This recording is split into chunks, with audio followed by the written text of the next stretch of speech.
एक उर्दू शायर ने बड़ा अच्छा कहा है, सरापा हुस्न हो जाता है जिसके हुस्न का आशिक, भला ऐसा हंसी भी है जमाने के हसीनों में। सरापा कहते हैं नक्शे शिख तक, और हुस्न अर्थात सौंदर्य। सुंदर नहीं, सजीव सौंदर्य। नक्शे शिख तक जो सजीव जीवंत तो सौंदर्य ही बन जाता है जिसके हुस्न का आशिक, जिसके सौंदर्य का प्रेमी। भला ऐसा हंसी भी है जमाने के हसीनों में। कोई इतना खूबसूरत भी है, समस्त सृष्टि समस्त ब्रह्मांड जिसके सौंदर्य के आगे नतमस्तक हो जाया करता है। वाणी जहाँ मौन हो जाती है, शब्द भी जिसका वर्णन करने में अपने को असहाय पाते हैं। ऐसे थे वो परम संत, परम भागवत, परम पूज्य पंडित जी महाराज। उन परम समर्थ गुरु महाराज के अनन्य प्रेमी, अनन्य भक्त, जिन्होंने अपनी हस्ती को अपने उस कामिल मुर्शिद की, उन समर्थ गुरु की हस्ती में इस कदर लय कर दिया, इस कदर फना कर दिया कि वो नक्शे शिख तक सौंदर्य बन गए। वे वो बांसुरी बन गए जिनको के परम समर्थ गुरु महाराज सदैव अपने अधरों से ही लगाए रहे। एक दृष्टांत आपने खूब सुना होगा परम आराध्य के श्रीमुख से अक्सर कर। उस बांसुरी से ईर्ष्या हो गई गोपियों को कि इसमें ऐसा विशेष क्या है जो कि हम में नहीं है। भगवान हमसे तो दूर भागते हैं और इसे हर वक्त अपने ओठों से लगाए रखते हैं, अधरों से लगाए रखते हैं। कुछ लीला थी योगेश्वर परमात्मन कृष्ण की। उस बांसुरी को बस उस कच्छ में रख के कहीं चले गए। राधा जी वहीं थी। गोपियों की उस ईर्ष्या का जवाब तो उनके पास होता क्या, बोले कुछ विशेषता तो होगी इस बांसुरी में, देखो इसे क्या विशेषता है, क्यों इतनी प्रिय है। एक सखी ने उस बांसुरी को उठाया, देखा, एक आंख बंद करके, वो बिल्कुल खाली थी। वो सखी बोली कि ये बिल्कुल खाली है, इसमें कुछ है ही नहीं। राधा बोली बस इसीलिए प्रिय है, इसमें कुछ है ही नहीं, ये बिल्कुल खाली। वे वही थे परम भागवत परम पूज्य पंडित जी महाराज। कुछ था ही नहीं, बिल्कुल खाली। और जहां तक उपाधियों की बात आती है, उपाधि, शीर्षक, टाइटल, पद, कोई स्वयं को संत कहलाना पसंद करता है, कोई गुरु कहलाना पसंद करता है, कोई न जाने कितनी उपाधियां। लेकिन उन्होंने बड़ी सुंदर सी बात कही, भाई ये उपाधि जो है वो व्याधि है। व्याधि अर्थात बीमारी। मुझे से दूर ही रहने दो, मुझे नहीं पसंद कोई मुझे संत कहे, महापुरुष कहे, गुरु कहे, पीर कहे, मैं नहीं चाहता। उपाधि व्याधि है। ऐसे उन महान संत के लिए क्या कहा जाए, या तो वाचो निवर्तन्ते अप्राप्य मनसा सह, जहां पर मन सहित समस्त इंद्रियां थक हार कर वापस आ जाती हैं और मौन हो जाती हैं। ऐसा परिमार्जन किया, ऐसी उन विलक्षण महान विभूति का परम समर्थ गुरु महाराज ने ऐसा निर्माण किया कि कुछ कहने में आता नहीं है। उस मूर्ति को ऐसा गढ़ दिया कि वही कहा करते थे, जैसा कल आप प्रिय भाई से सुन रहे थे कि उनको विदा करते हुए यही बोले थे कि देखो ये ईश्वर जा रहे हैं। ईश्वर बना दिया। कैसे? उनके जीवन को देखें, क्योंकि ये जो आज के अवसर हैं, आज का उनका यह जो अवतरण पर्व है, यह हमें अवसर प्रदान करता है, निरीक्षण करें स्वयं का। क्योंकि संत जो होते हैं वो दर्पण की भांति हैं।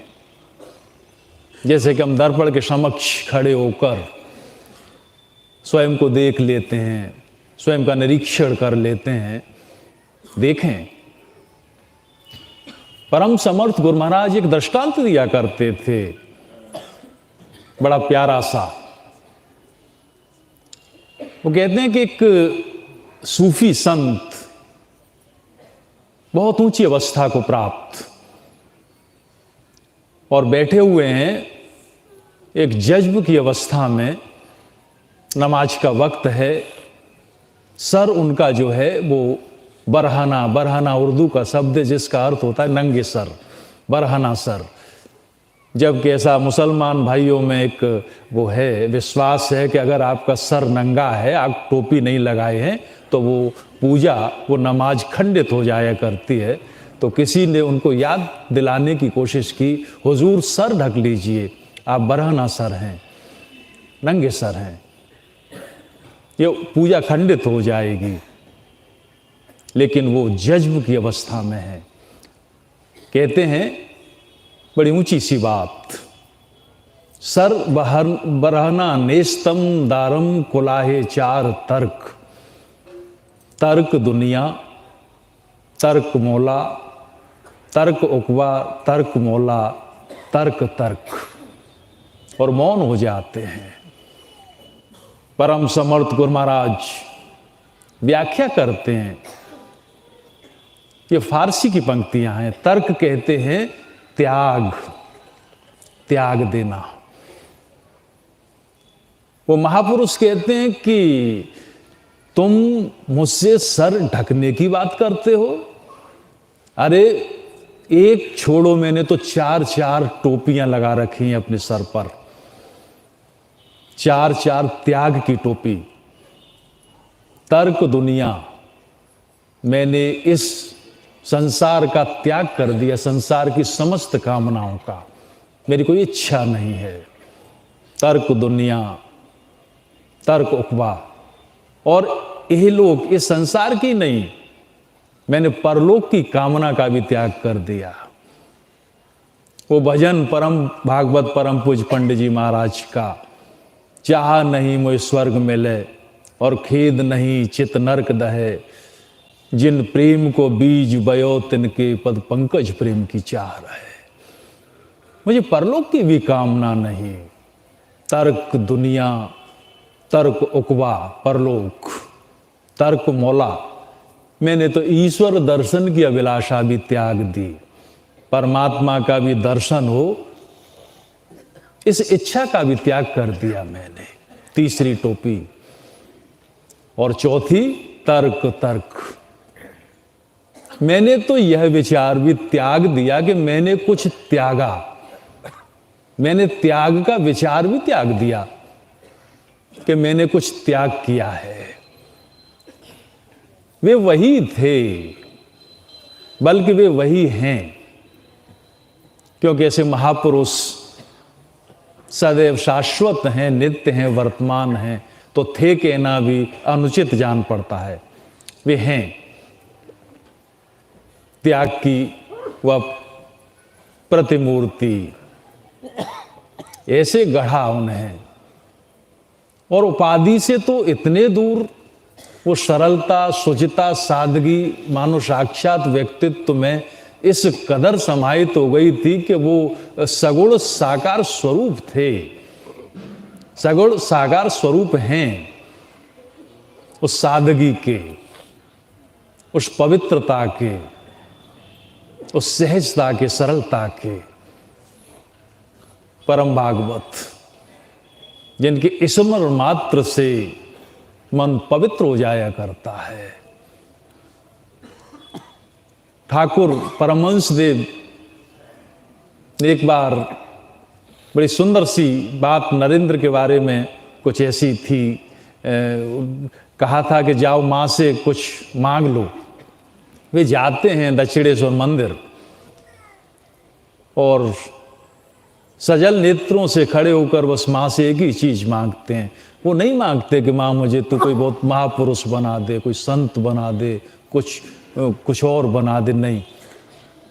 निर्निमेष नेत्रों से देखते रहे और एक ही चीज मांगी, भरे गले से उस माँ की तरफ देख के, माँ मुझे मनुष्य बना दे, बस। परम भागवत परम पूज्य पंडित जी महाराज ने यही तो मांगा गुरु महाराज से, और वही मिला। कल आप सुन ही रहे थे, एक सत्संगी ने प्रश्न किया था, क्या आप कोई वशीकरण मंत्र जानते हैं? इतना आकर्षण कि सब खिंचे चले आते हैं उस कृष्ण की बंसी पर, जैसे कि गोपियों को तो छोड़ें, गायें और बछड़े वह भी आकर्षित होकर खिंचे चले आते थे। क्या आप कोई जादूगर हैं? क्या वशीकरण मंत्र जानते हैं? बोले भाई मंत्र तो मैं कुछ नहीं जानता, हाँ इतनी सी बात जरूर है, सबसे मीठा बोलता हूं मैं और सबका भला चाहता हूं, बस यही मेरा वशीकरण मंत्र है। ऐसे महापुरुष थे, क्या कहा जाए, शब्द बोने पड़ जाते हैं ऐसे महापुरुष के लिए। और उनके व्यक्तित्व में हम देखते हैं वो समस्त लक्षण श्रीमद् भगवत गीता में योगेश्वर परमात्मन कृष्ण ने एक बड़ा सुंदर सी बात ऐसे महापुरुषों के लिए कही है। निर्माण मोहा जित संग दूषा अध्यात्म नित्या विनिवृत्ति कामा सुख द्वंद्वै विमुक्त सुख दुख संगे गच्छन्त मूढ़ पद्म अव्यय तत्। निर्माण मोहा, जो जिनको मान की कोई कामना ही नहीं है, अमानी, सम्मान की कोई कामना नहीं, लोकेशना से बिल्कुल दूर। हम देखते हैं कि कितने इस संसार में, इस जगत में जो इस अध्यात्म के मार्ग पर चलने वाले लोग थे, एक बार के लिए वो अन्य चीजें से दूर हो सकते हैं, विजय प्राप्त कर सकते हैं, लेकिन लोकेशना नहीं जाती, यश की कामना ये घेरती है, बड़ी बुरी चीज है। लेकिन परम भागवत परम पूज्य पंडित जी महाराज निर्माण मोहा, मान से रहित अपने को अमानी बना लिया था उन्होंने। जित संग दोषा, निष्प्रह, जल पर जैसे कमल का पत्ता, ये था उनका जीवन। जल पर रहते हुए भी बिल्कुल अनासक्त। जित संग, अध्यात्म नित्य, हर पल अध्यात्म को व्यवहार में लाने वाले, सुख दुख की संज्ञाओं से दूर, द्वंद्व से परे। और ऐसे जो महापुरुष होते हैं वही वास्तव में पद्म अव्यय तत्, अविनाशी पद को प्राप्त करते हैं, वो साक्षात परमात्मा। बस ऐसे ही महापुरुष के दरबार में हम आप सभी बैठे हैं, उन्हीं की उपस्थिति है। आज के दिन हम उनसे यही मांगे, हे परमात्मन आप हमें एक ही क्षमता प्रदान कर दें, और वो आत्मनिरीक्षण। हम आपके समक्ष खड़े होकर अपना निरीक्षण कर सकें, जीवन के श्रेष्ठ को प्राप्त कर सकें। गुरु महाराज हम आप सभी पर दया करें, कृपा करें।